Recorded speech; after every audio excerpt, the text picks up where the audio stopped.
Hey, welcome to zachstechturf. I'm going to try and stay calm during this review, but man, the reviews around YouTube on the Razer Turret have been really pissing me off lately, so today I'm going to give you an actual review of this thing. So let's get into it. To provide some clarity, I'm upset with other reviews on the Razer Turret because people aren't reviewing this thing for what it's actually intended for. People are being way too harsh on this thing, and I want to give you an actual review on it if you're thinking about picking it up. And no, I haven't been paid by Razer to make this video, and I paid for the Razer Turret with my own money. With that out of the way, let's start with the physical tour. The Razer Turret is a lap keyboard and mouse setup that's made for couch gaming. The aesthetics of both are exactly what you'd expect from Razer with the neon green color scheme, however there's no backlighting. The keys are a chiclet style key with a surprisingly good amount of travel and a satisfying clicking sound. No complaints here. Moving to the right of the keyboard is the folding mouse pad. Although not detachable, the unit folds so that when charging it vertically and traveling with it, it doesn't take up a lot of space. Next up, here's where I have to defend the Turret against some YouTubers.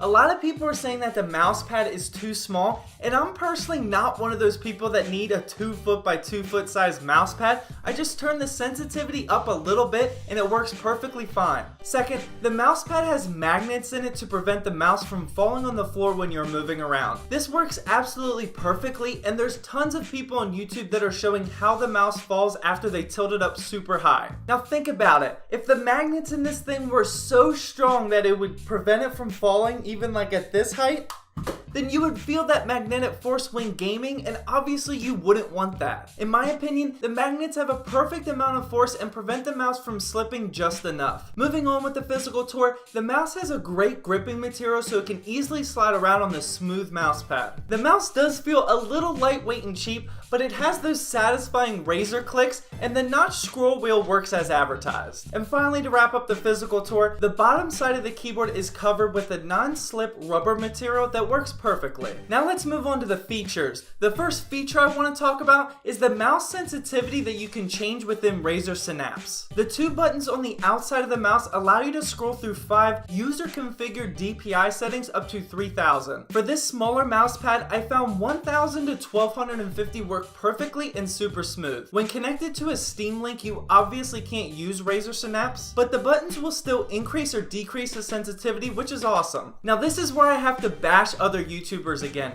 You can't possibly tell me that you actually want to play competitive games like CSGO with a wireless mouse or keyboard, especially one that's designed for couch gaming. No, that's not what this is designed for. That product doesn't exist. You wouldn't want to play a competitive esport with a wireless mouse, so don't complain that this mouse isn't good enough for it, because that's not what the Turret is designed to do. I had absolutely no problem playing Overwatch with the Razer Turret in my living room, but I know some elitists will say that there was too much wireless lag or something like that. Anyway, I digress. Moving on from that, let's talk about how it can connect to both Bluetooth and 2.4 gigahertz. This is awesome because over Bluetooth, you can basically connect this thing to anything. You can connect to Steam Links, Windows, Macs, Android TVs, the Xbox One, and a bunch of other devices. Now this is where I have one true complaint for this thing. I found out that when connected to only my Steam Link, the mouse with 2.4 gigahertz was a little choppy, but on Bluetooth it was buttery smooth. You can actually pick between 2.4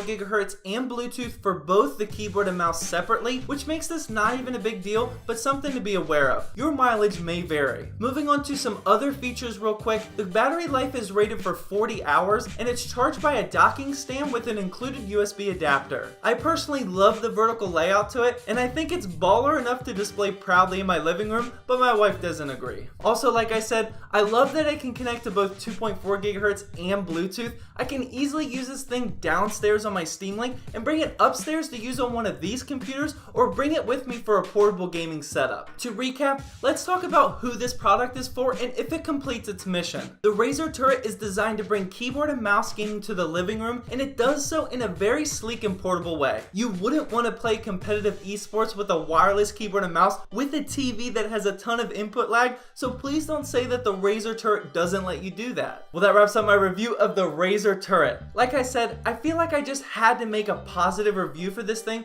because it's getting incorrectly bashed all over the internet, and it actually does what it's intended to do. I'm personally going to keep using this in my living room for some couch gaming. Well, I hope you guys enjoyed this video. Please drop a like down below to help support my channel. And as always, thank you for watching. And please subscribe for more Zach's Tech Turf videos.